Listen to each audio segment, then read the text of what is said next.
What's up, YouTube? I just wanted to talk about the whole Jimmy Kimmel getting canceled thing, which is kind of crazy. I mean, it's not really that crazy, honestly. I'm not really that surprised by it. A lot of what we had to endure for the last like decade, if you're old enough to be involved in politics back in 2016 and 2015, then you remember the whole fallout from Gamergate and all that stuff, so on and so forth. And all that stuff ultimately led us to Donald Trump.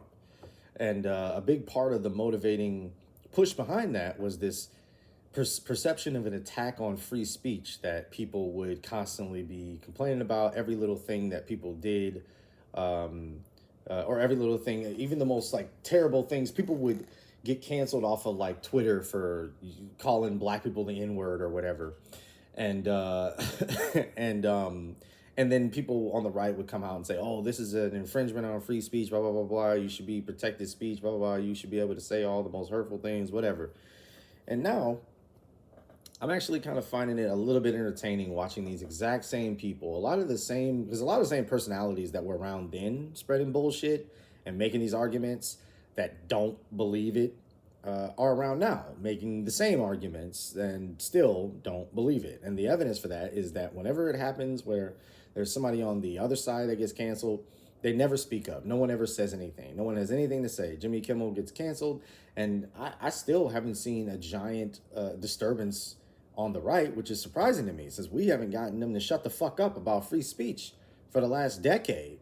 So I'm just curious, where are these fucking free speech warriors? Where are these people that were so excited to hear white people say nigger? They were so excited for somebody to be able to say all the words that they felt like they couldn't say. Which, by the way, if you're a white person, say nigger. I don't care. It's a word. It means nothing to me. It's a word. Now, if you're, judging people because of their skin color or stuff like that, then I'll judge you. But the word itself doesn't mean anything to me. But anyways, I digress. But all those same people that were making those arguments about, well, you should be able to say anything as long as you're not directly inciting violence and blah, blah, blah, blah, they're now turning around and they're making exactly the opposite arguments in exactly the opposite direction because they don't believe in anything. They never have. It was always a grift. It was never real. It was never genuine. They don't have any beliefs. They don't care. They're not staunch defenders of free speech. They don't care about free speech. They don't give a shit about free speech. They don't even care. I don't even think they care that much about the First Amendment, or I'm sorry, any of the amendments in general. Honestly, I genuinely don't. I think they care about the ones that their dear leader tells them they need to care about. And that's basically it. Anything that's not directly in front of them, they're like goldfish. The instant that an amendment leaves the realm of like political speech, where they're the ones being attacked, the minute it leaves that realm and it's flipped or not in the direct spotlight, they just forget. They forget because they don't believe in anything. It was always a grift. All those people and people like Charlie Kirk himself, who just got assassinated a week and a half ago or whatever it was, Candace Owens, Ben Shapiro, who else? Glenn Beck. There's so many of them. They churn them out in the factory. Steven Crowder, right? Tim Pool. Where are all these people now that Jimmy Kimmel's been taken off? I don't even really give a shit about Kimmy Kimmel, to be honest with you. I don't like Jimmy Kimmel. He's fucking vanilla. He's too vanilla. But that's kind of silly. That's kind of the point, isn't it? Somebody as vanilla as Jimmy Kimmel can be taken off the air for saying something that's not even offensive. Honestly, I heard what he said about Charlie Kirk, and I agree. Yeah, I mean, I think that he could have gone a lot harder, but clearly not. Maybe I was wrong if all that it took was that for him to get taken off the air. But all he said was that the right had spent the entire time since Charlie Kirk got killed trying everything in their power to make it seem like the person who killed him was on the left. That's it. And they have. Everything they've been doing since he was killed has been with the ultimate goal in mind of convincing as many people as possible that Charlie Kirk's assassin was a left-winger, or at the very least was affiliated with left-wingers or had trans bullets or whatever the fuck, right? So he didn't even say anything that was that out of the way. Everything he said was like true. It's an accurate observation of what is currently happening. And speaking of current, it's September 20th, by the way, just to kind of give a date on this to document it.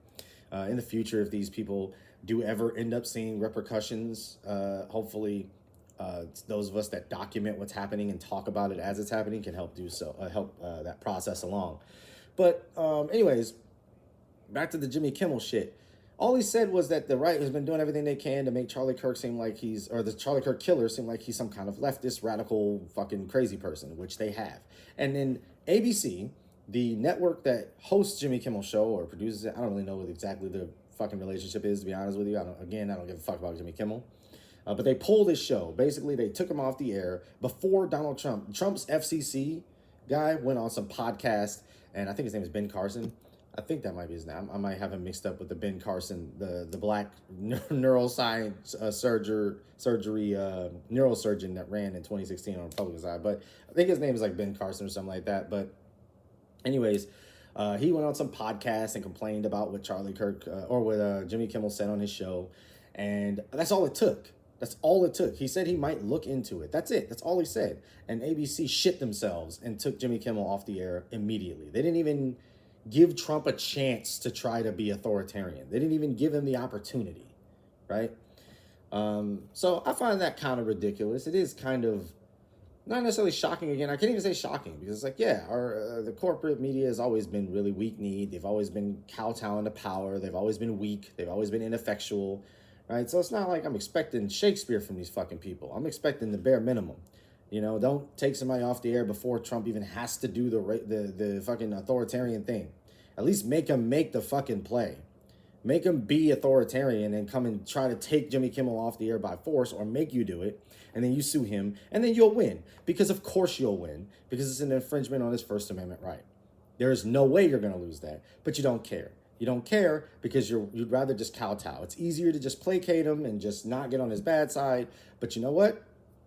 Trump's like 1,000 fucking years old. He's got those swollen fucking cankles one way or another. At some point or another, he's going to trip. He's going to slip. He's got one foot in the grave and the other one on a goddamn banana peel. And at some point, he's going to slip and fall into that grave. And what are you going to do when that happens? I don't know.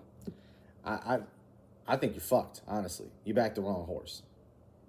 Sorry. There's going to be there's probably going to be consequences. I can't say that for certain. I can't say for certain that there will be consequences, honestly, because Trump might just get away with it for however long he lives, and then he'll die, and then that fucking hairy baby will take over, and then, you know, we might still be up shit creek. But I don't think that, you know, J.D. Vance has the juice that Trump does. So when Trump dies, I think MAGA probably dies.